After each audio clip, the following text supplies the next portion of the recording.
guys, welcome back to Allison's Kitchen. Yes, it has been a while since I shared my last tutorial with you guys.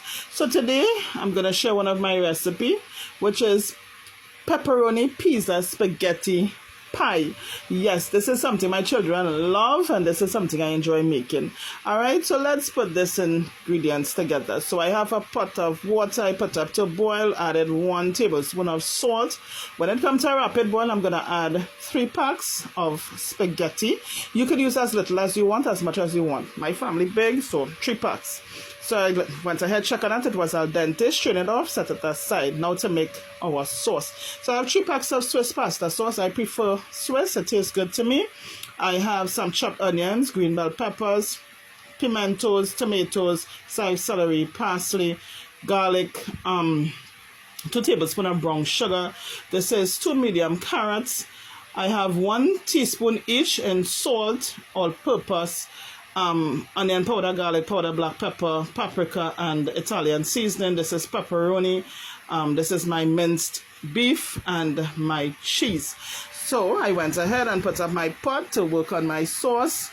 And I added 1 tablespoon of oil. No, I'm not adding much oil to this because remember, minced beef does release a lot of oil. Alright, so I went ahead and I let that go for about 3 minutes. After it was brown, I went ahead and add all my aromatics here and my vegetables.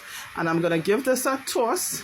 And I'm going to let this fry for just about 2 minutes. And now I'm going to add my shredded carrots. And I'm going to toss this up. Now, if you find you have too much of oil in your pot, you could go ahead and strain off some of the oil. Alright, I don't like too much of oil in it. So I went ahead and strained off some. And now I'm going to add all of my spices here that I mentioned earlier. And I'm going to combine this together. And I'm going to let this fry for about another 2 to 3 minutes. After it was finished frying, I'm going to add my pasta sauce now. Now I add my full 2 packs of pasta sauce. Now again, you could use how much you want. If you don't like too much of this, you could use less. Right, but I went in with my 2 packs and I'm gonna combine this together and I'm gonna let this go for about a minute or 2, and then I'm gonna add my 2 tablespoons of brown sugar.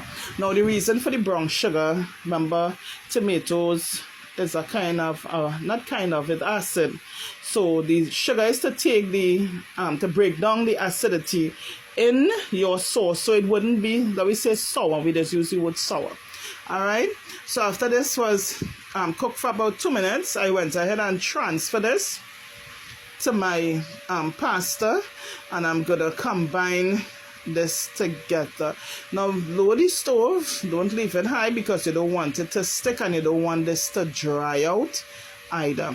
After a time, I went ahead and I took it off the stove because it's basically just to incorporate this and then to add the cheese, because remember this also have to go in the oven to bake. Alright, so now I'm going to add my cheese. Now in all, I used about, let me say, about 3 pounds of cheese, because remember you have to get for the pasta itself and then to go on top of your pasta.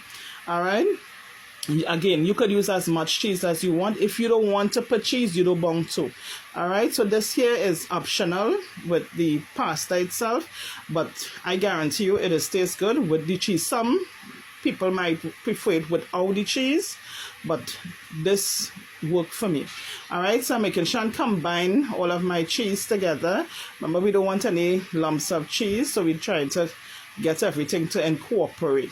Alright, so I went ahead after incorporating this, and I'm going to go ahead and grease my Pyrex dish, and I'm going to transfer this. Now I didn't put all in one, I did 2 dishes, but I'm just going to show you 1 dish, and I'm going to add half of the pasta mixture here, and I'm going to put some of my cheese on top. I'm not adding all as yet. Look at what I'm doing, and you could go ahead to suit. So after adding my first layer of cheese, I'm not putting too much, right? Just enough to cover it a bit. And I'm going to use my pepperoni slices. So this is where it comes in. All right. Now, again, you could put as much as you want and you could put as little as you want. You don't want to put any if you don't want to. This is the reason why it is called the pepperoni pizza spaghetti pie. So I added all to the top here. And now I'm going to add the rest of my cheese to cover the pepperoni slices. You know, I just let it peep out a little bit, you know, just for presentation. And after, I'm going to use my Italian seasoning and I'm going to sprinkle some to the top here. Yes, my cameraman zooming in. I will have to fire him just now, but nevertheless. So I went ahead and this is some breadcrumbs. This is optional. You don't want to put it if you don't want to. I love it because it gives a nice crunch to the top. Alright, so I'm going to go ahead and just garnish this with some paprika. I'm going to place this in the oven, bake this at 250 degrees for 45 minutes. So this is the finished product. Thanks for viewing. Have a blessed day. God bless. Much love.